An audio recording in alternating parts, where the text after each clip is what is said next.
தேவன் நல்லவராய் இருக்கிறார். கடைசியாக இருக்கிற அந்த வசனத்தை கொஞ்சம் வாசிங்க. 9வது வசனத்தை.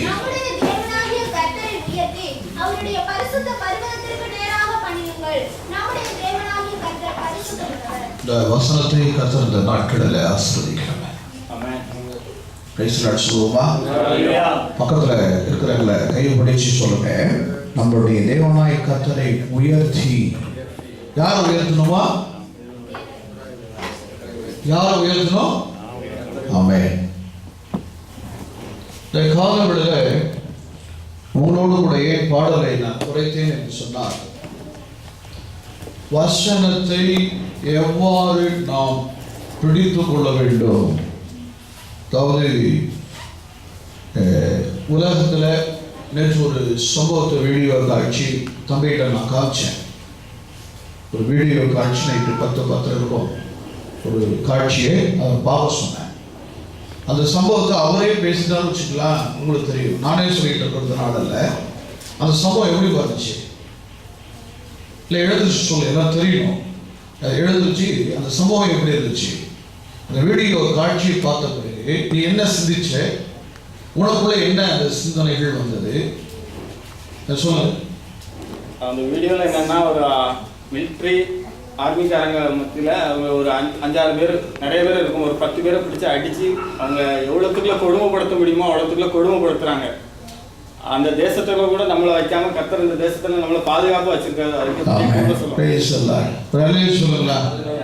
ஒரு அறைக்குள்ள நல்ல பலசாலி, நம்ம ஜார்ஜ் மாதிரி நல்ல பலசாலியான ஆளு தான், நல்ல உடம்பு ஹெல்த்தான ஆட்கள், நல்லா பார்த்தா நல்லா இருக்கிறாங்க. ஆனா அந்த 2 பேர் எட்டி உதைச்சி அவர்களை குடும்பப்படுத்தி அந்த ரத்தம் மண்டெல்லாம் அட்டிப்பட்டு அது சிந்தப்படுகிற அந்த சம்பவத்தை நான் நேச்சுரலாக பார்த்தேன். அதை பார்க்கிற பொழுது நான் என்ன சிந்திச்சேன்னு கேட்டீங்கன்னா, அடிமைத்தனம் என்றால் என்ன? இதை பார்க்கிற பொழுது அடிமைத்தனம்னா எப்படி இருந்திருக்கும், அடிமைத்தனம்னா எப்படி இருப்பார்கள். கொடுமை, ஒரு மனைவியை தன் புருஷன் கொடுமைப்படுத்த ஆரம்பிச்சிட்டாங்க. அதை எப்படிலாம் கொடுமைப்படுத்தான் சொல்லுங்க. கொடுமைப்படுத்துற அனுபவம் இருக்குதா இருக்கான்னு பார்ப்போம். இல்லை எப்படிலாம் கொடுமைப்படுத்துறீங்களா? பார்வையிலே கொடுமைப்படுத்துவான். பார்வை இல்லைன்னா இந்த அனுபவம் இல்லை எனக்கு இல்லை, இருந்தாலும் நான் சில சம்பவத்தை பார்வை. என்ன பார்வைன்னு கேட்டீங்கன்னாக்கா, ஃபர்ஸ்ட் அவளை பிடிக்கலைங்கிற ஒரு காலகட்டம் வந்துன்னா காலையில் காஃபி கொடுத்து வைக்கும் போது டம்ளரை பார்ப்பான். மூஞ்சி ஓரைப்பார், டம்ளர் கழுவிக்கிறான்னு கேட்பான். ஃபர்ஸ்ட் எடுத்தோம்னா டம்ளர் சொல்லுவோம். கரெக்ட் இல்லை, உண்மையை சொல்லுங்க. சில சமயத்தில் நீங்க உண்மையை சொன்னாதான் நீங்க வளர முடியும். அதுக்கப்புறம் என்ன சொல்லுவாங்க, என்ன டீயா என்ன சொல்லுவான், இதுல இந்த அம்மா பயந்துகிட்ட நல்லா தான் போட்டிருப்பார். சொல்ல இதுனா டீயா, அவங்க நேரம் அப்படியே எடுத்து ஊற்றிடுவாங்க. ஊற்றிட்டு 10 பேர் குடிச்சிருக்கிற கிளாஸை கழுவாம அதே தண்ணியில் கழுவி ஒரு டீ போடுற கடையில் போய் நல்ல ஒரு டீ ஸ்ட்ராங்காக போடுங்கப்பா, அவனுக்கு ரொம்ப டேஸ்டாக இருக்கும். ஸோ ரியால் இது உண்மைதானே? ரெண்டாவது பார்த்தீங்கன்னா போகணும், சாப்பாடு சமையல் பண்ணுறது பிடிக்கலன்னு வச்சுங்களேன், என்ன செய்வான், இது சாப்பாடா மனுஷன் தின்னுவானா, என்னையா டேஸ்டாக இருக்குது, பக்கத்து உதாரணம் இப்போ வந்து காட்டுவான், இதை சாப்பிட்டு பாருங்கம்மா, வேணும்னு உப்பாட்டி போட்டுட்டே செஞ்சு செய்வான். எனக்கு பிடிக்கலையே. ஆண்டவரே எனக்கு பிடிக்கலைன்னு நம்ம சொல்ல முடியுமா? ஆண்டவர் என்ன சாதாரணவரா? அவர் காண்கிற தேவன். அவர் எப்படி பார்க்கிறாரே அதுதான் முக்கியம். சரி, இப்போ நான் உங்களை சகோதரி பக்கத்துல ஒரு 3 பேர் இருக்கிறீங்க, சகோதர பக்கத்துல கொஞ்சம் பேர் இருக்கிறீங்க. ஒரு சின்ன ஒரு எக்ஸாம்பிள், ஒரு கேள்வி. சங்கீதத்துக்கு போறதுக்கு முன் அந்த பாட்டு டைமிங்ல ஒரு சில கேள்விகளை நான் கேட்கிறேன். தேசத்துல உலகத்துல உயர்த்தப்படுவதற்கு நல்ல அடிமைத்தனத்தை, அது மாதிரி அடிச்சு துன்புறுத்தி கஷ்டப்படுத்துற யாருமே இல்லாத அந்த அநாத நிலைகளில் தனியற்ற நிலையில் இருக்கிற போது உயர்த்தப்பட வேண்டும். மகள் என்ன செய்யும்? முதல்ல கேட்கும் பெண்களுடைய சொல்லுங்க. ஏன்னா அவங்க தான் அதிகமாக கொடுமைகளை பனிஷ்மெண்ட் என்ன, அந்த ஏதன் தோட்டத்தில் செய்த அந்த சாபம் அவங்களுக்கு ஒரு பனிஷ்மெண்ட் என்னன்னு கேட்டாக்கா, என்னதான் படிச்சாலும் அடுப்புல போய் என்ன செய்யணுமா, ஊதிதான் ஆகும். எவ்வளவு ஹவுஸ்பேட் வச்சிருந்தாலும் சரிதான், அவன் ஒரே டேஸ்ட போட்டு நாக்கே சாகடிச்சிருவா. போய் இந்த அம்மா என்ன செய்வாங்க, திண்டிட்டு உட்கார்ந்து போவாங்க. ஏன்னு கேட்டா பாருங்க, உயர்த்தப்படுவதற்கு பெண்கள் என்ன செய்ய வேண்டும், ஆண்கள் என்ன செய்ய வேண்டும்? ஒரு உயர்வு, ஒரு அடிமைத்தனத்திலிருந்து உயர்வு முதல் பெண்களை கேட்டிருக்கிறார். ஆனால் பாஸ்டர் ஜார்ஜ் சொல்றாங்க, உயர்த்தப்படுவதற்கு என்ன செய்ய வேண்டும், உயர்த்தப்படுவதற்கு என்ன செய்யும்? இதுவே தெரிஞ்சுக்கலன்னு சொன்னாக்கா நான் சொல்லு, யாரும் சொல்லி சரி அவங்க மௌனமா இருக்காங்க. என்ன சொல்லிட்டா தப்பா போயிடுமோன்னு சொல்லி கொஞ்சம் மௌனமா இருக்கலாம். அவருடைய பலத்தை எப்படி ஏற்ற காலங்கள் வரும் வரை எப்படி இருக்கணும், ஏற்ற காலம் வரும் வரை அவருடைய பலத்த கருத்துக்குள்ள அடங்கி இருக்கணும். அப்படி அடங்கி இருந்து உயர்த்தப்பட்ட சகோதரிகள் யார், சகோதரர்கள் யார்? ரூத்து, எஸ்தர். ரூத்துனுடைய குணத்துக்கும் எஸ்தருடைய குணத்துக்கும் என்ன வித்தியாசம்? குணாதிசயங்கள்.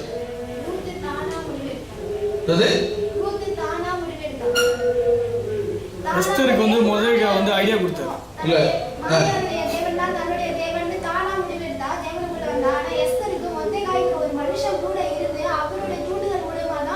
எஸ்தர் சாதிச்சாங்க. ஓ, எஸ்தர் வந்து இன்னொருத்தருடைய சப்போர்ட் இருந்துச்சு.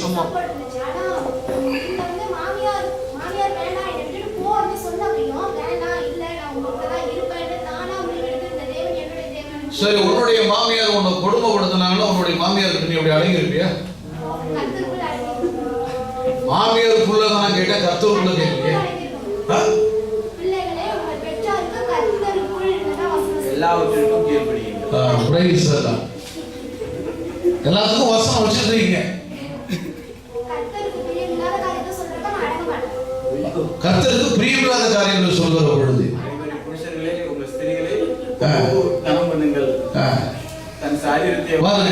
வாயை கிளற ஆரம்பிச்சோன்னா எவ்வளவு உண்மைகள் எல்லாம் வெளியில கருத்த ஆரம்பிக்கிறீங்க.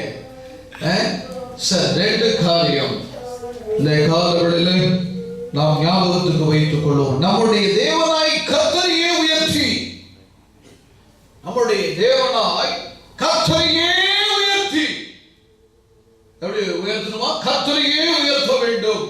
அது எப்படி உயர்த்த வேண்டும்? நாம் கர்த்தருக்குள்ளே இருந்தால் தான் உயர்த்த முடியும். நாம் கர்த்தருக்குள்ளே எப்படி நிற்க முடியும்? வசனம் இருந்தால் தான் நிற்க முடியும். பிசாசு எப்படியாயினும் இயேசுவை மறுதலிக்க வைக்க வேண்டும். யாரை? இயேசுவையே மறுதலிக்க வைக்க வேண்டும்ன்றதான ஒரு பிளான் இருந்தது. அவன் என்ன சொல்றான் பாருங்க, இந்த கல்லை அப்பமாக்கும்படி செய்யும். அவரால் முடியும். யாருக்கு தெரியும் இந்த வார்த்தை? உன்னால முடியும். இரவு முழுதும் உன்னால ஜெபிக்க முடியும், வேதத்தை வாசிக்க முடியும், பரிசுத்தமா வாழ முடியும், பொறுமையா இருக்க முடியும். ஆனாலும் உனக்குள்ள அந்த மாம்சத்தினுடைய பலன் உன்னை தூண்டுகிறது. என்ன தூண்டுகிறது? எப்படி தூண்டுகிறது? அந்த நிலத்தை விற்கிற பொழுது, விற்கிறதுக்கு முன்னோ அது உங்களுடையதுதான் இருந்தது. ஒரு அல்லேலூயா சொல்லுங்களா? உங்களுடையதுதான் இருந்துச்சு. நான் ஒரு எக்ஸாம்பிள், ஒரு டெஸ்ட், ரொம்ப அனுபவமான ஒரு காரியம். ரொம்ப ரொம்ப அனுபவம். ஒரு குழந்தைக்கு கண்டினியூ லூஸ் மோஷன் போகுது. மெடிக்கல்ல கொண்டு போய் இந்த அம்மா காமிக்கிறாங்க, ஃபுட் பாய்சன் ஆயிடுச்சு அப்படின்றாங்க. நன்றாக கவனிக்கணும். டாக்டர்ஸ்னுடைய அட்வைஸ் ஒரு குழந்தைக்கு ஃபுட் பாய்சன் ஆயிடுது. வீட்டில் எல்லாமே ஃப்ரெஷ்ஷாக தான் செஞ்சிருக்கிறாங்க, சாப்பிட்டுருக்குறாங்க, ஸ்கூல் கொடுத்துருக்குறாங்க, எல்லாம் செஞ்சாங்க. எப்படி அது ஃபுட் பாய்சன் ஆச்சு? இந்த அம்மாவுக்கு ஒரு கேள்வி. டாக்டர்ஸ்ட்டு கேட்குறாங்க, டாக்டர்ஸ் எங்க வீட்டுல எல்லாமே சுத்தமா இருக்குது, எப்படி ஃபுட் பாய்சன் ஆச்சு? நாங்க ஃப்ரிட்ஜர்ல வச்சு அப்படியெல்லாம் ஒன்றும் சாப்பிடல, எப்படி ஆச்சு தெரியல. ரொம்ப நேரம் கழிச்சு கேட்டாங்க, அந்த டாக்டர் கேட்டாங்க, நீங்க எல்லாத்தையும் சுத்தமாக தான் செஞ்சீங்க, இல்லைன்னு சொல்ல செஞ்சிருப்பீங்க, ஆனா ஒரு காரியம், உங்க பையனுக்கு நீங்க டிஃபன் பாக்ஸ்ல கொடுத்து விட்ட சாப்பாட்டை அந்த டிஃபன் பாக்ஸ் ஒழுங்கா கழுவுனீங்களா?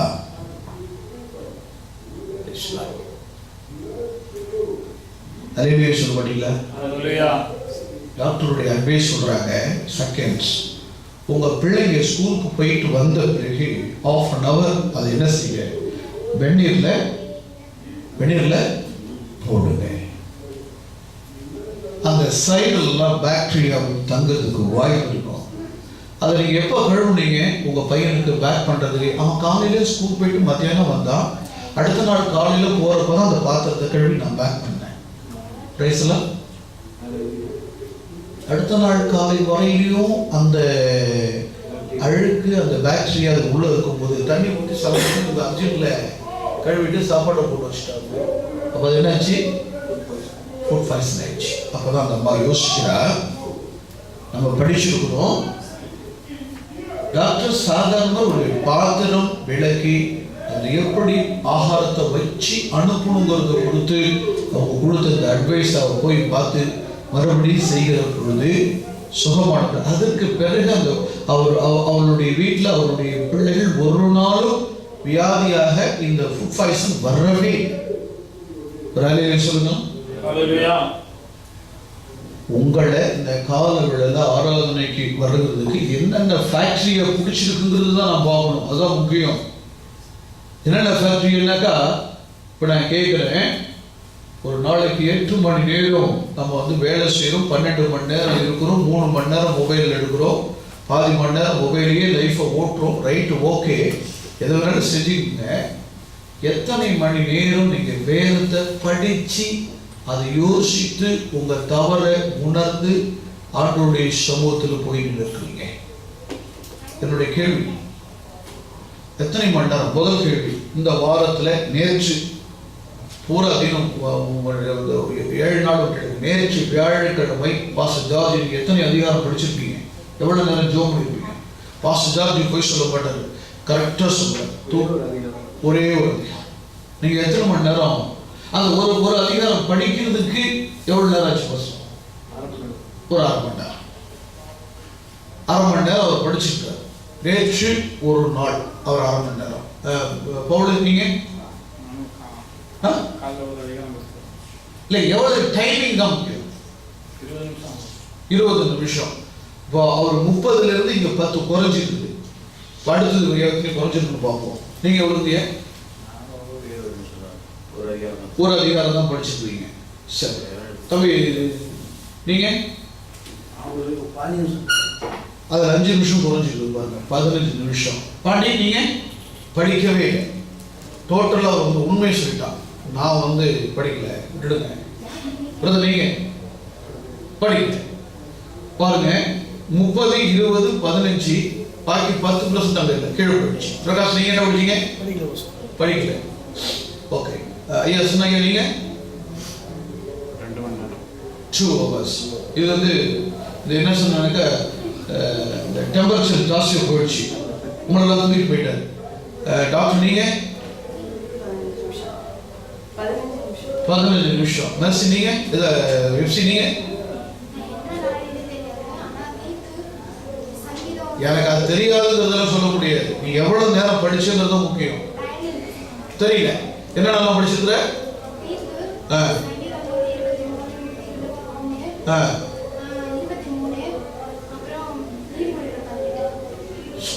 ஓகே, ஓரளவுக்கு சின்னோட ஈக்குவலா வந்துட்டு இருந்திருப்போம்னு நினைக்கிறேன். அம்மா நீங்க 5 நிமிஷம். சரி, இப்போ நம்ம செய்யற தப்பு என்ன அப்படிங்கிறத உங்களுக்கு நான் சங்கீதத்தை எழுந்து பாஸ்டர் கொடுப்பேன். அதுக்கு முன்னாடி 5 நிமிஷம் டைம் இருக்கிறது நான் சொல்லுவேன். செய்திக்கு அப்புறம் என்ன தப்பு பண்ணியிருக்கிறோம் அப்படின்னு 2 hours. இப்போ 2 மணி நேரம் ரொம்ப நேரம். பாஸ்டர் நீங்க மெடிடேஷன் பண்ணதுல நேத்தி எந்த அதிகாரத்தை குறிப்பா எடுத்தீங்க, எதை குறித்து யோசிச்சீங்க? 139 சங்கீதம். 139வது சங்கீதம். சரி, அது அதுல 3வது 4வது உன் வாயிலிருந்து புறப்படுகிற வார்த்தை வருவதற்கு முன்பு நான் அதை அறிகிறேன் அப்படின்னு சொல்லி பாருங்க, நல்லா மெடிடேட் பண்ணிருக்காரு. 139ல அதுல என்ன சொல்லி இருக்குது, வாயிலிருந்து வர வார்த்தையை குறித்து அவர் மெடிடேட் பண்ணிட்டு இருக்காரு. வார்த்தை பிரதர்ஸ், நீங்க என்ன சிந்தனை உங்களுடைய மைண்ட்ல என்ன? ஆமோஸ் 2ஆம் அதிகாரம் சொல்லுங்க. அது 11ஆம் வசனம், உங்களுக்கு குமாரர் சிலர் தீர்க்கதரிசிகள் உங்களுக்கு வாலிபர் சிலராக இரும்பு பண்ணுவேன். ரைட் சொல்லா. அப்போ அவர் தீர்க்கதரிசியா வரணுங்கிறத குறித்து அவர் ப்ரேயர் பண்ணிக்கிறார். ஜேக்கப் நீங்க என்ன படிச்சீங்க? அதுல என்ன புரிஞ்சுக்கிட்டீங்க? அதுதான் நார்மலா ஒரு எப்போது போல படிக்கிறது போல அவர் என்ன செய்யறது படிக்கல. எங்க ஊர்ல கடலை வியாபாரம் ஒரு குடும்பம் பண்ணோம். அவங்களுக்கு மொத்தம் 13 பிள்ளைங்க. எத்தனை பிள்ளைங்க? பொண்ணு பையன் எல்லாம் 13 பிள்ளைங்க. அவங்க அப்பா அம்மா என்ன செஞ்சாங்க, கடலை வியாபாரம் பண்ணிட்டு இருந்தவங்க ஒரு வாடகை வீட்டில் இருந்தாங்க. அந்த பிள்ளைங்களுக்கு என்ன வேலை தெரியுங்களா? 7 வயசு ஆன பிறகு அந்த பிள்ளைகள் வேலை கொண்டு விட்டாங்க. 2வது படிப்பான். என்ன வேலை செய்ய விட்டாங்க தெரியுங்களா? சினிமா தியேட்டரில் போய் பீடி சிகரெட்டு வாங்கி கொடுக்கணும், டீ வாங்கி கொடுக்கணும். அந்த கடையில் கூட கொடுத்துருவோம். டீன்னு கொடுத்து டீ எடுத்துட்டு சினிமா தியேட்டரில் எடுத்துக்கணும். 2வது 2 கிலோவில் ஒரு கடலை எடுத்து விற்கணும். 4 பிள்ளைங்க இப்படி கடத்தூரில் என்ன செஞ்சாங்க, வேலை கொண்டு டீ கடையில் வேலை செய்யணும், ஹோட்டலில் வேலை செய்யணும். பெத்த தாய் தகப்பனே ஒரு பிள்ளை கூட அவன் 2 ரூபா 50 பைசா சம்பாதிச்சு வரணும்னா சாப்பாடே கொடுக்கல. அந்த தாயை கொடுத்து நீங்க என்ன நினைக்கிறீங்க? பெத்த தாம் பிள்ளைய 5 வயசு 6 வயசு ஆன பிறகு ஹோட்டல்ல போய் டீ கிளாஸ் கழுவ வச்சாங்க, தியேட்டர்ல போய் பீடி சிகரெட் விற்க வச்சாங்க, மற்ற கடையில மளிகை கடையில வேலைக்கு விட்டாங்க, பட்டாணி கடையில விற்க விட்டாங்க. இப்படி 4 பிள்ளைங்க, அடுத்த 4 பிள்ளைங்க. அப்படி பெண்கள் சின்ன பொண்ணு 5 வயசு 6 வயசு ஆன பிறகு பூ கட்ட கற்று கொடுத்தாங்க. அந்த பிள்ளைங்களை வாலிப பிள்ளைகள் ஆன வரைக்கும் வீட்டில் உட்காந்து பூ கட்ட வச்சாங்க. அது மாத்திரமில்ல, அதை கொண்டு விற்கிறதுக்கு தான் பையனை போட்டாங்க. ஏன் அதெல்லாம் அவங்க செஞ்சாங்க? செஞ்சது சரியா தப்பா? உங்களை கேட்குறேன். நீங்க இங்கிலீஷ் கான்வென்ட்ல உங்க பிள்ளைகளை படிக்க வைக்கிறீங்க, காலையில நல்ல பிரேக்ஃபாஸ்ட் கொடுக்குறீங்க, நல்லா வந்தோடனே நல்லா விளவுந்த ஷூ மாத்துறீங்க, ட்ரெஸ்ஸை மாத்துறீங்க, எல்லாம் செய்வீங்க, நல்லா படிக்கிறீங்க. ஓகே, உங்க பிள்ளைங்களுக்கு நல்லா கொடுக்குறீங்க, நல்லா கேப்ஸ் வாங்கி கொடுக்குறீங்க, என்னென்ன கேட்குறதோ எல்லாமும் வாங்கி கொடுக்குறீங்க, கேட்கறது ஒன்று கூட விடாமும் வாங்கி கொடுக்குறீங்க. ரொம்ப சந்தோஷமான ஒரு காரியம். அந்த பிள்ளைகளை வேலைக்கு போக சொல்றதுக்கு காரணம் என்ன? இன்னைக்கு ஒரு பையன் 10-20 லட்சம் ரூபாய்க்கு நான் தான் ஒரு சின்ன இடத்துல கடை வைக்கிறது ஏற்பாடு பண்ணி கொடுத்து அந்த இடமே வாங்கிட்டான் ஃபுல்லா சிட்டியில. அவங்க அண்ணன் தம்பி அத்தனை பேருமே நீங்க நல்ல ஆசீர்வாதமா மாறிட்டாங்க. காரணம் என்ன தெரியுங்களா? எல்லாரும் நல்லா படிச்சாங்க. அது மாத்திரமல்ல, அவங்க வாழ்க்கையை நன்றாக பிடித்து கொள்வதற்கு பெற்றோர்கள் காரணமாயிருந்தார்கள். ஒரு பிள்ளைய அடிச்சு உதச்சி கண்டிச்சு சரியான நேரத்துல வேத வசனத்தை சொல்லி கொடுக்கலன்னா அந்த பிள்ளை பரிசுத்தமா வளராது. Price God. லட்சுமி சிஸ்டர் 3 பிள்ளைகளை கூட்டிட்டு வராங்கன்னாக்கா காலையில அந்த பிள்ளைகளுக்கு வசனத்தை மாலையில ராத்திரில ஒரு வசனத்தை டெய்லி மனப்பாடம் பண்ண வச்சுட்டாங்கன்னாக்கா வருங்காலத்துல அந்த பிள்ளைங்க டாப்ல வந்துருவாங்க. ஏன்னா வசனம் பயம் வந்துடும் அந்த பிள்ளைங்களுக்கு. வசனம் அப்படி இருக்குது, மம்மிகிட்ட பொய் சொல்லக்கூடாது, நம்ம நல்லா படிக்கணும், நல்லா சாப்பிடணும், நல்லா தூங்கணும் அப்படிங்கிறதான அந்த பிள்ளைங்களுக்கு அந்த வீட்டினுடைய பாரம் ஜெபம். Price the Lord.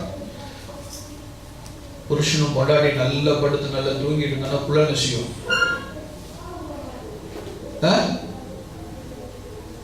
டிவியில் உட்காந்து கேம் விளாண்டுட்டே இருக்கும்.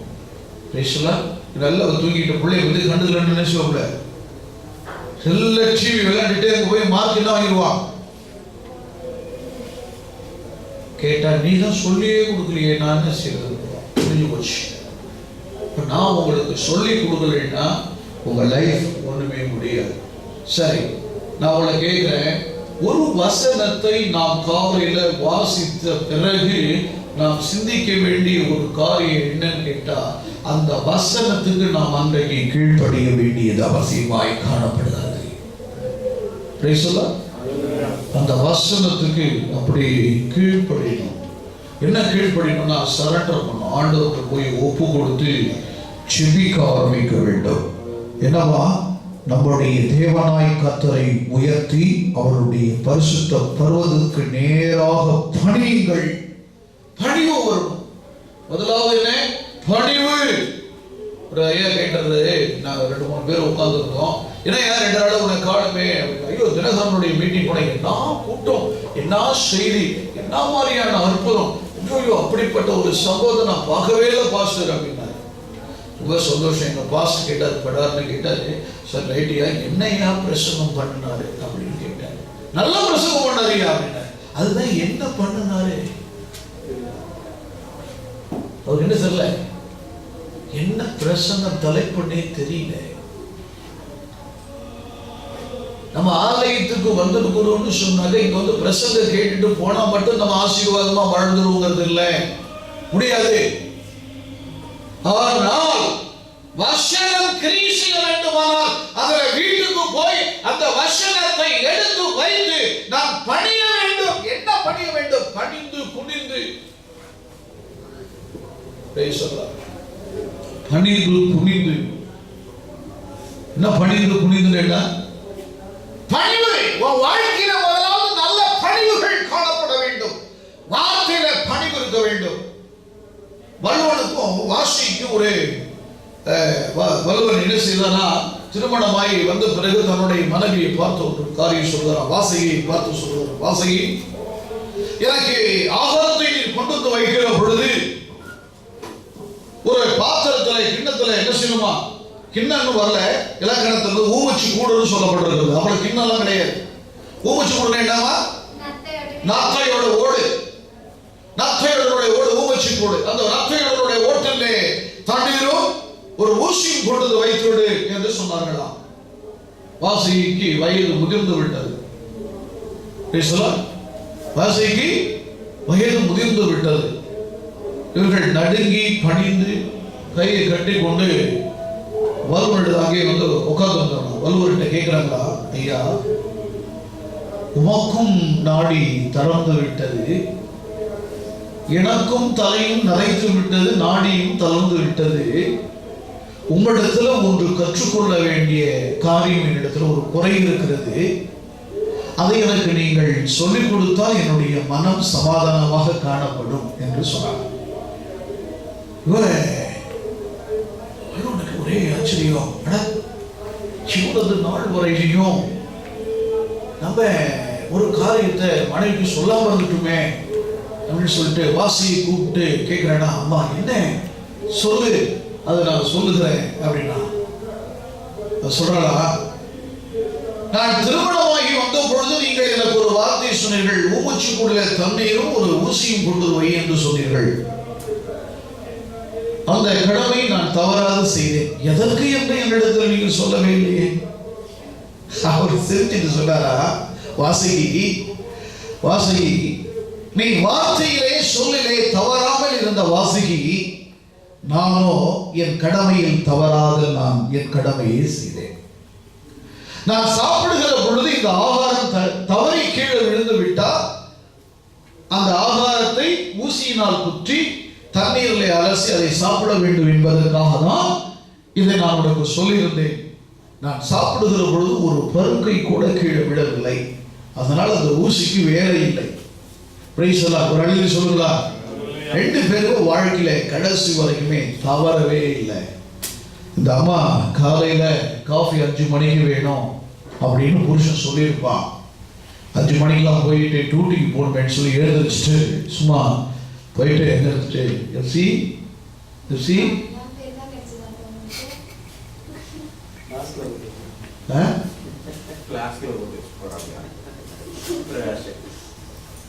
பிரகாஷ் டீ போட்டு வச்சுட்டு போறாங்க.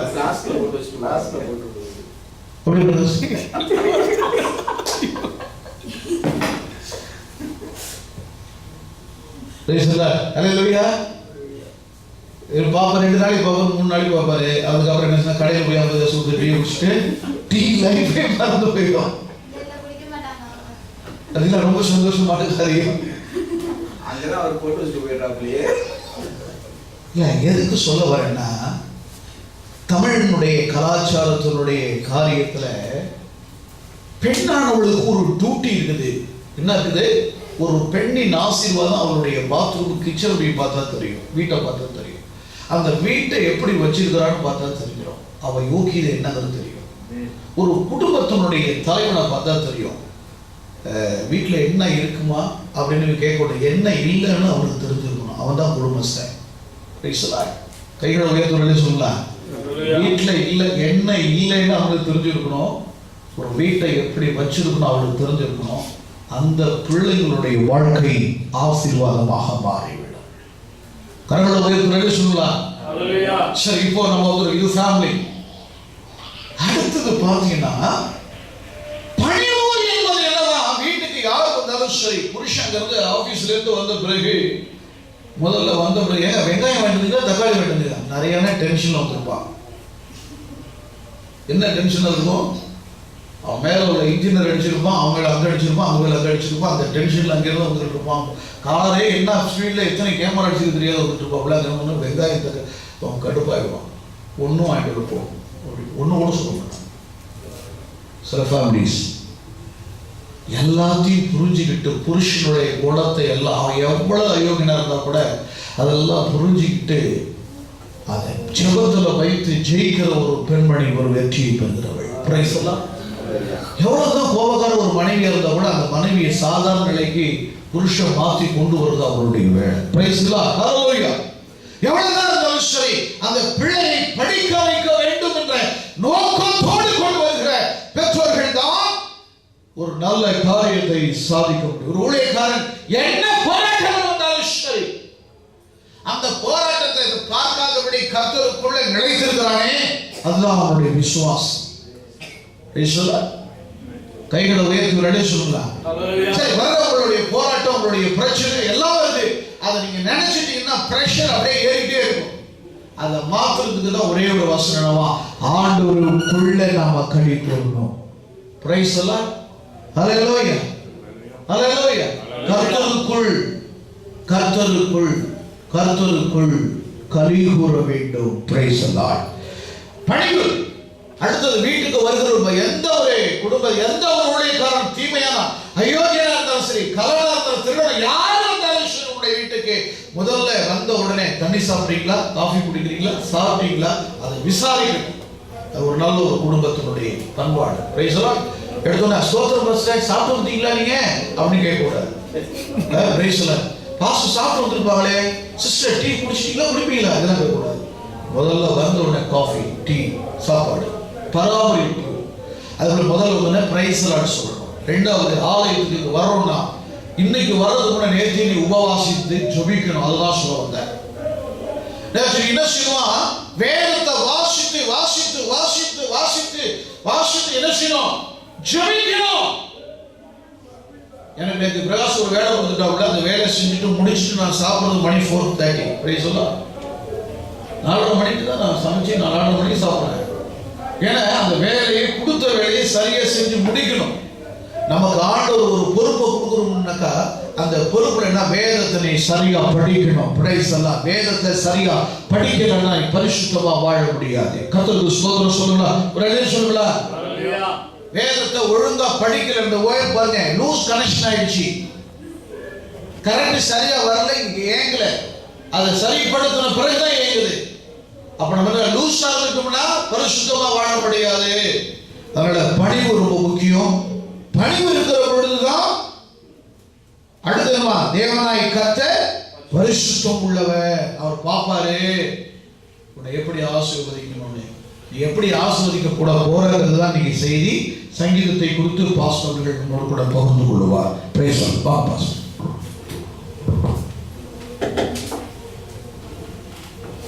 ஹல்லேலூயா, ஹல்லேலூயா, ஹல்லேலூயா, ஹல்லேலூயா.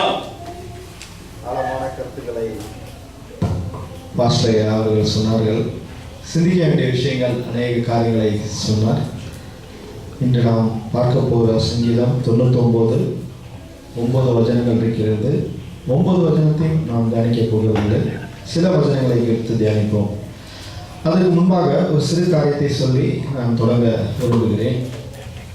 ஒரு காலேஜில் அட்மிஷன் என்று ஒரு போனால் ஃபஸ்ட்டு ஒரு அப்ளிகேஷன் வாங்க வேண்டும். அந்த அப்ளிகேஷன் வாங்கும்போது அந்த அப்ளிகேஷன் தான் நம்ம வாங்க போயிருப்போம். ஆனால் அது கூட ஒரு ப்ராஸ்பெக்டஸ்ன்னு சொல்லி ஒன்று கொடுப்பாங்க. ப்ராஸ்பெக்டஸ் அது என்னன்னு என்று பார்க்கும்போது அந்த ஸ்கூல்லையோ அந்த காலேஜ்லேயோ என்னென்ன படிப்புகள் இருக்கிறது, அந்த ஸ்கூல் எப்போ தொடங்கப்பட்டது, அந்த ஸ்கூலில் எத்தனை அந்த வாத்தியார் லிஸ்ட்டு, அந்த டீச்சர்ஸ் லிஸ்ட்டு எல்லாமே இருக்கும்.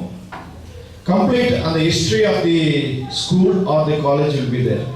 பின்ன என்னென்ன கோர்சஸ் இருக்கு அதெல்லாம் இருக்கும்.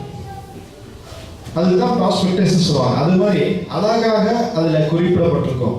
அதே போல நேற்றைய தினம் நான் இந்த 99ஆம் சங்கீதம் நடு இரவில் வாசித்து கொண்டிருக்கும் போது எனக்கு இதை குறித்து ஒரு ப்ராஸ்பெக்டஸ் மாதிரி அழகா வரிசையா ஆண்டவரை பற்றி அழகாக அப்படியே ஒன்று ஒன்றா சொல்றாங்களே, அப்போ இதை எவ்வளோ உணர்ந்து எழுதியிருப்பாரு அப்படின்னு சொல்லி நான் அப்படியே அந்த எழுதினவரை குறித்து நான் தியானித்து கொண்டிருந்தேன். ஏனென்றால் அந்த உணர்வு வந்ததன் காரணமாக தான் அவர் இது ஆழமாக எழுதியிருக்க முடியும். அதுல 2வது வசனத்தை நாம் பார்ப்போம். 99:2. கர்த்தர் சீயோனில் பெரியவர், அவர் எல்லா ஜனங்கள் மேலும் உயர்ந்தவர். அவர் எல்லா ஜனங்களின் மேலும் உயர்ந்தவர். இன்று நாம் எதற்கு ஆராதனைக்கு வந்திருக்கோம் என்றால், கர்த்தர் பெரியவர், அவருக்கு முக்கியத்துவம் கொடுக்கணும். அவர்தான் எல்லாம். அவர் நம்மளை படைத்த தேவன், அவர் நம்மளை உருவாக்கின தேவன், அவர் தன்னுடைய சாயலில் படைத்திருக்கிறார், அவர் ஒரு உத்தேசத்தோடு உங்களை உருவாக்கி இருக்கிறார். அப்போ நம்ம ஒரு அழைப்பு கொடுத்திருக்கிறார் தேவன். எல்லாருக்கும் எல்லா விதமான இது காரியம் இல்லாமல் எல்லாருக்கும் ஒரு விதமான அழைப்பை கொடுத்திருக்கிறார். அந்த அழைப்பு என்ன? What is your calling? அந்த அழைப்பு என்ன என்று நாம் உணர வேண்டும். எப்படி நம்ம அந்த ப்ராஸ்பெக்டஸ் வாங்கி படிக்கும் போது நம்ம அதுல நிறைய கோர்ஸ் இருக்கும், எல்லா கோர்ஸும் எடுக்க மாட்டோம். வாட் we are eligible, நம்ம என்ன அதுக்கு எலிஜிபிளோ அதுதான் எடுப்போம். அதுக்கு உகந்த கோர்ஸ் தான் எடுத்து படிப்போம். அதே போல வாட் இஸ் அவர் காலிங்? எல்லாருக்கும் ஒரு விதமான அழைப்பு தேவன் கொடுத்திருக்கிறார். அந்த அழைப்புக்கு உகந்த பாத்திரமாய் நாம் மாற வேண்டும். அந்த அழைப்பு உகந்த பாத்திரமாய் மாற வேண்டும் என்றால் நாம் ஒரு உணர்வு, நமக்குள் ஒரு உணர்வு வர வேண்டும். நம்மளை படைத்த தேவன் பெரியவர், நம்மளை அழைத்த தேவன் பெரியவர், அவருக்கு முக்கியத்துவம் கொடுக்கணும். Only when you honor a person, only when you respect a person, you can go near the person. இப்போ ஒரு ஆளை நீங்க மதிக்கலன்னா கண்டிப்பா அந்த ஆள் பக்கத்திலே போக மாட்டீங்க, அந்த ஆள்கிட்ட நீங்க பேசவே மாட்டீங்க. அதே போலதான் that relationship with God, அந்த தேவனுடைய ஒரு ரிலேஷன்ஷிப், அந்த ரிலேஷன்ஷிப் வர வேண்டும் என்றால் நீங்க என்ன செய்யணும்? இதுல 2வது வசனத்துல அழகா சொல்லி இருக்கிறது. அவர் என்னவா? அவர் யாரு? சியோனில் பெரியவர், அவர் எல்லா ஜனங்களின் மேலும் உயர்ந்தவர். அதுக்கு பக்கத்துல ஒரு 13ஆம் வசனமும் அழகா சொல்லி இருக்கிறது. என்ன வாசிங்க? மகத்துவமும் பயங்கரமுமான உமது நாமத்தை அவர்கள் துதிப்பார்களாக, உமது நாமத்தை அவர்கள் துதிப்பார்களாக, அது பரிசுத்தம் உள்ளது, அது பரிசுத்தம் உள்ளது. அல்லேலூயா. அவருடைய நாமம் பரிசுத்தம் உள்ளது. ஆகவே அவரை நாம் துதிக்கிறோம். நாம் இன்று ஆலயத்துக்கு வந்திருக்கிறோம் என்றால் அவருக்கு ஒரு உயர்வை கொடுக்க வேண்டும், அவரை உயர்த்த வேண்டும்.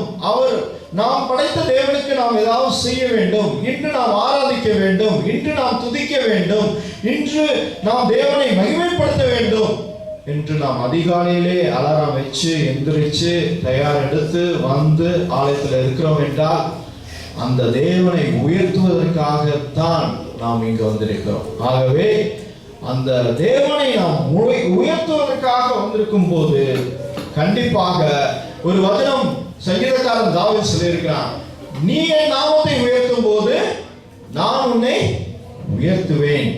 Only when you honor me, I will honor you. இங்கிலீஷ்ல இன்னும் அழகா சொல்லியிருக்கிறது, if you honor me, I will honor you. நீ என்னை மகிமைப்படுத்தினால் நான் உன்னை மகிமைப்படுத்துவேன், நீ என்னை உயர்த்தினால் நான் உன்னை உயர்த்துவேன். அப்போ without giving we cannot take something. புரிஞ்சுச்சா? அதாவது நம்ம கொடுக்காம ஒன்றும் வாங்க முடியாது. அதாவது we have to pay a price. ஒரு கடைக்கு போகிறோம், கடை வாசல்ல நின்னுட்டு அது கொடுங்க சொன்னா கொடுத்துட மாட்டாங்க, அதுக்குரிய பணத்தை கொடுக்க வேண்டும்.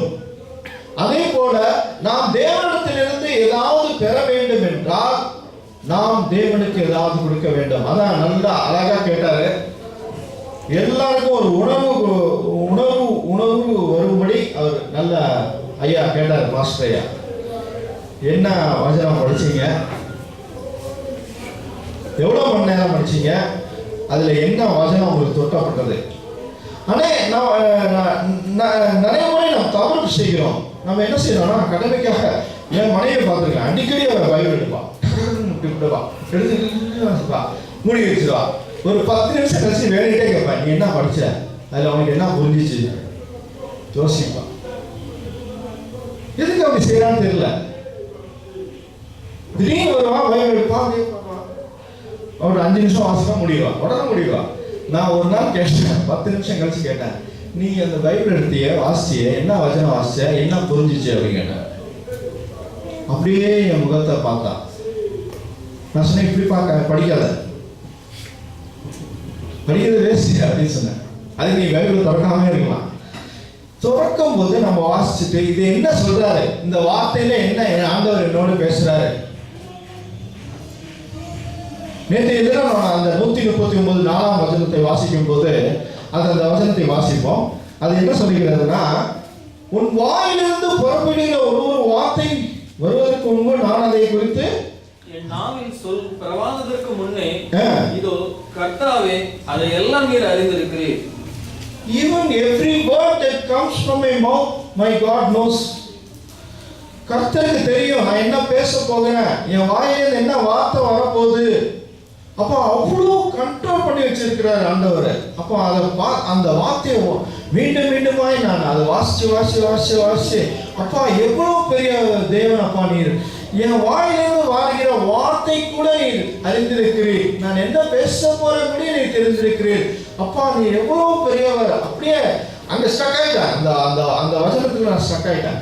ஆகவே அந்த உணர்வு வேணும். ஏதாவது ஒரு வசனாச்சும் நம்மளை தொட வேண்டும். இல்லை சும்மா கடமைக்கு எடுத்துட்டு மாஸ்டர் சொல்லிட்டாரு இன்னைக்கு 1 மணி நேரம் படிக்கணும்னு சொல்லிட்டு அந்த 4-5 சாப்டர் படிச்சிருப்போம். ஆனா அதுல ஒரு வார்த்தை கூட தொடலனா, அந்த என்ன படிச்சபடி தெரியலனா, சொல்றேன் தப்பா நினைச்சாதீங்க, அந்த 2 மணி நேரம் வேஸ்ட். அது பிரயோஜனமா வேற ஏதாவது செஞ்சிருக்கலாம். சொல்றேன் வருத்தப்படாதீங்க. அது that includes me also. அப்போ நம்மளுக்கு ஒரு உணர்வு வேண்டும், நாம் என்ன செய்கிறோம், அந்த வசனம் என்ன சொல்லுகிறது, அதன் மூலமாக ஆண்டவர் என்ன பேசுகிறார், உங்களிடம் என்ன பேசுகிறார் என்று ஆண்டவர் பேசுறதே கிடையாது சொல்லுவாங்க. அது தப்பு. வசனம் மூலமாய் பேசுவார். எடுத்து வாசிங்க, தேவனோட ஒரு ரிலேஷன்ஷிப் வைங்க. வசனத்தை வாசித்துக் கொண்டு இருக்கும் போது அவர் பேசுவார், இது உனக்காக உள்ளது அப்படின்னு சொல்லுவார். நான் பல முறை பார்த்திருக்கிறேன். சில வசனங்கள் ஸ்டக் ஆயிடுவான், அதுக்கு மேல போக முடியாது. அந்த வசனத்தை மீண்டும் மீண்டுமாய் வாசிக்க சொல்லுவாரு. மீண்டும் மீண்டுமாய் வாசிக்கும் போது ஒரு உணர்வு வரும், ஒரு பயம் வரும், ஒரு ஃபீலிங்ஸ் வரும், உடனே கண்ணீர் வரும், உடனே ஒரு ஜெபம் செய்வேன். அப்போ அன்று தேவனுடைய பிரசன்னத்தை உணர முடியும். ஆகவே பிரியமான சகோதர சகோதரிகளே, இன்று நாம் ஐயா கேட்ட கேள்வி நல்ல கேள்விதான். நம்ம வளரணும், ஆவிக்குரிய வாழ்க்கையில நாம் வளர வேண்டும் என்றால் கண்டிப்பாக நாம் தேவனோடு ஒரு ரிலேஷன்ஷிப் வச்சிருக்க வேண்டும். அந்த ரிலேஷன்ஷிப் என்பது ஆழமான ரிலேஷன்ஷிப்பா இருக்க வேண்டும். அவர் அவர் அவர் என்னுடைய தகப்பனா இருக்கிறார், நான் அவருடைய பிள்ளையா இருக்கிறேன். நான் அவருடைய பிள்ளையா இருப்பதன் நிமித்தம் அவர் என்னுடைய தகப்பனா இருக்கிறார். அப்போ அவருக்கு ஒரு தமிழ் என்ன சொல்லுவாங்க, ஸ்தானமா, பிளேஸ், ரெஸ்பெக்ட், அதுக்கு என்ன சொல்லுவாங்க, ஸ்தானம் இருக்கணும். ஒரு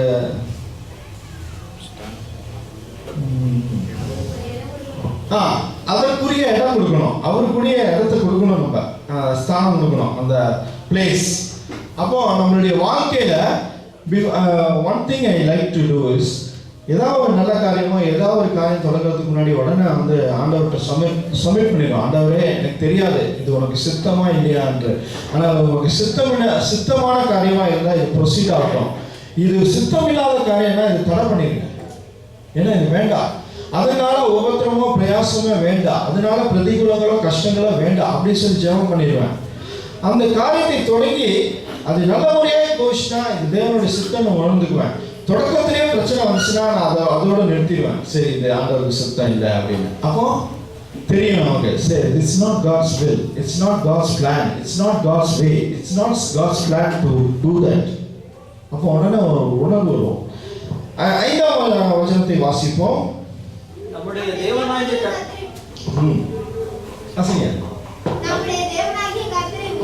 உயர்த்தி அவர் பாதப்படியிலே பணியுங்கள், அவர் பரிசுத்தம் உள்ளவர். இது ஒன்று பிடிச்சா போதுங்க, நம்மளுடைய வாழ்க்கையில பயங்கர ஆசீர்வாதத்தை பார்க்க முடியும். மீண்டுமா அதை நிறுத்தி வாசிங்க. நம்முடைய தேவனாகிய கர்த்தரை உயர்த்தி அவருடைய பாதப்படியில் பணியுங்கள், அவர் பரிசுத்தம் உள்ளவர். இங்கிலீஷ்ல வாசிக்க முடியுமா doctor? Exalt ye the Lord our God, வாசிங்க. and worship at his footstool, for he is holy. For he is holy. Exalt the Lord. அது பாத்தீங்கன்னா உயர்த்துங்க, அவருடைய நாமத்தை உயர்த்துங்க. Exalt the Lord because he is holy. நம்முடைய தேவனாகிய கர்த்தரை உயர்த்தி அவர் பாதப்படியிலே பணியுங்கள், அவர் பரிசுத்தமானவர். இன்னைக்கு அழகா சொன்னாரு, நம்ம யாருக்கு கீழ்ப்படியணும்? அவருக்கு கீழ்ப்படியணும். அவருடைய பலத்த கருத்துல கீழ்ப்படிஞ்சு இருந்தனா கண்டிப்பாக ஏற்ற நேரத்துல ஏற்ற விதத்துல ஏற்ற காரியங்களை தேவன் செய்வார். The appointed time is so perfect. The appointed time for you is so perfect because it is coming from the Lord. If there is a delay, that is not a denial. இப்போ உங்களுக்கு ஏதாவது ஒரு காரியம் தடைப்பட்டிருக்கு என்றால் அது தேவன் தடைந்து வைத்திருக்கிறார் என்று நினைக்க வேண்டாம். It is not a denial. There may be a delay.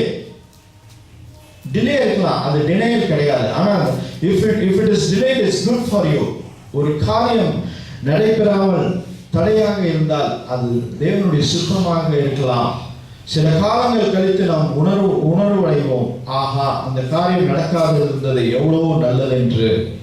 சில நேரங்களில் நாம் திரும்பியிருப்போம், ஆண்டவரே நான் என்ன எதிர்பார்க்கிற காரியங்கள் ஒன்றும் வாய்க்காமல் போய்கொண்டே இருக்கிறது என்று.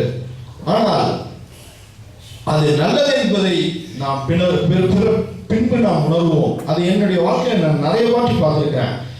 நான் இது என்னடா இது அப்படி நான் நினைச்சது நடக்கலையேன்னு, அது நடந்திருந்தால் அதனுடைய விளைவுகளை குறித்து நாம் பின்பு யோசித்து பார்க்கும்போது அது நடக்காமல் இருந்ததே நல்லது என்று நாம் உணர்வோம். ஆகவே தேவனுடைய பலத்த கருத்துக்குள் இருந்தால் அடங்கி இருந்தால் 8வது வசனத்தை வாசிப்போம். எங்கள் தேவனாகிய கர்த்தாவே, நீர் அவர்களுக்கு உத்தரவு அருளினீர். நீர் அவர்கள் கிரியைகளை நிமித்தம் நீதி சரி கட்டின போதிலும் அவர்களுக்கு மன்னிக்கிற தேவனாய் இருந்தீர். அவருக்கு 9 வாசிங்க. நம்முடைய தேவனாகிய கர்த்தரை உயர்த்தி அவருடைய பரிசுத்த பர்வதத்திற்கு நேராக பணியுங்கள், நம்முடைய தேவனாகிய கர்த்தர் பரிசுத்தம் உள்ளவர். 9ல அந்த கன்க்ளூஷன் அழகா கொடுத்தாச்சு. அந்த கன்க்ளூஷன் எப்படி சொல்றாங்கன்னா, நம்முடைய தேவனாகிய கர்த்தரை உயர்த்தி அவருடைய பரிசுத்த பர்வதத்திற்கு நேராக பணியுங்கள், நம்முடைய தேவனாகிய கர்த்தர் பரிசுத்தம் உள்ளவர். Because he is holy, he loves us to be holy. அவர் பரிசுத்தமாய் இருப்பது நிமித்தம் நம்மளையும் பரிசுத்தமாய் இருப்ப விரும்புகிறார். பிரியமான சகோதர சகோதரிகளே, இந்த 99ஆம் சங்கீதத்தை நாம் தியானித்து பார்க்கும்போது நாம் தேவனுடைய மகிமையை பார்க்கிறோம். தேவன் எந்த நிலைமையில் இருக்கிறார் என்பதை நாம் உணர்கிறோம். அவருக்கு ஏற்ற நேரத்தில் நாம் உயர்த்தும் போது அவர் நம்மளை உயர்த்துவார். நாம் தேவனை உயர்த்தும் போது தேவன் நம்மை உயர்த்தி கொண்டிருக்கிறார். நாம் தேவனுக்கு கொடுக்க வேண்டிய இடத்தை கொடுக்கும் போது அவர் ஏற்ற காலத்துல ஏற்ற விதத்துல ஏற்ற காரியங்களை நம்மளுடைய வாழ்க்கையில செய்கிறார். அவர் செய்யும் காரியம் பயங்கரமாக இருக்கும். நாம் பொறுமையாக அவருடைய பலத்த கருத்துக்குள் அடங்கி இருந்தால் போதும், அவர் செய்யும் காரியம் பயங்கரமாக இருக்கும். இந்த வசனம் மூலமாக உங்களுடைய ஆசீர்வதிப்பார்கள். தொடர்ந்து உள்ள ஆராதனையை ஐயா கொடுக்கணும். அவருடைய பலத்த கரத்துக்குள்ள அடங்கி இருக்க வேண்டும். எடுத்துக்கொள்ளவும் எஸ்தருடைய புஸ்தகம்.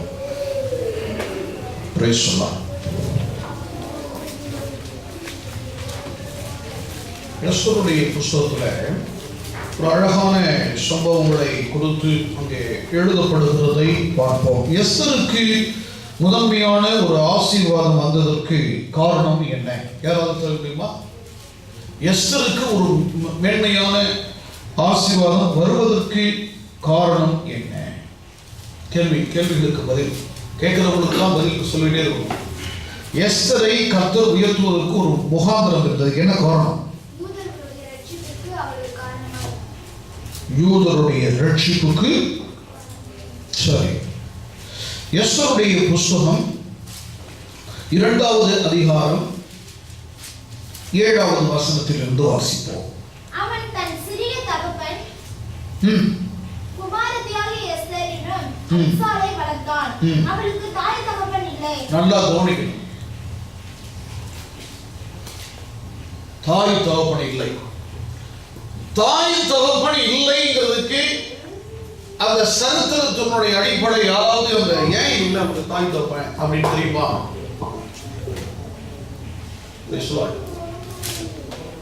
சரி, அதை நான் சொல்லிக் கொடுப்பேன். நீங்க தெரியலன்னா சொல்லிக்கணும், தெரிஞ்சு கொடுக்கணும். கீழே அவசிய அந்த பெண் ரூபவதியும் சௌந்தரியமுடையவளுமாய் இருந்தாள். அவள் தகப்பனும் அவள் தாயும் மரணமடைந்த போது மொர்தெகாய் அவளை தன் குமாரத்தியாக எடுத்துக்கொண்டான். மொர்தெகாய் தன் தாயும் தகப்பனும் இறந்த பின்பு தன் எஸ்தரை தன்னுடைய மகளாக எடுத்துக்கொண்டான். நன்றாக கவனிக்கணும். என்னப்பா இங்கிலீஷா? என்ன வாசி? எஸ்தருடைய புஸ்தகம் 2வது அதிகாரம் 7ஆம் வசனத்துல.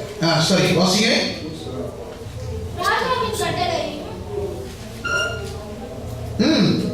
தீர்மானமும் பிரசித்தமாகி அநேக பெண்கள் கூட்டப்பட்டு சூசான் அரண்மனையில் உள்ள ஏகாயின் வசத்தில் ஒப்புவிக்கப்படுகிற போது எஸ்தரும் ராஜாவின் அரண்மனைக்கு அழைத்துக் கொண்டு போகப்பட்டு ஸ்திரீகளை காவல் பண்ணுகிற ஏகாயின் வசத்தில் ஒப்புவிக்கப்பட்டார். அந்த பெண் அவன் பார்வைக்கு நன்றாக இருந்ததினால் நல்லா கவனிக்கணும். எஸ்தரை குறித்து ஒரு பெரிய சரித்திரமே இருக்குது.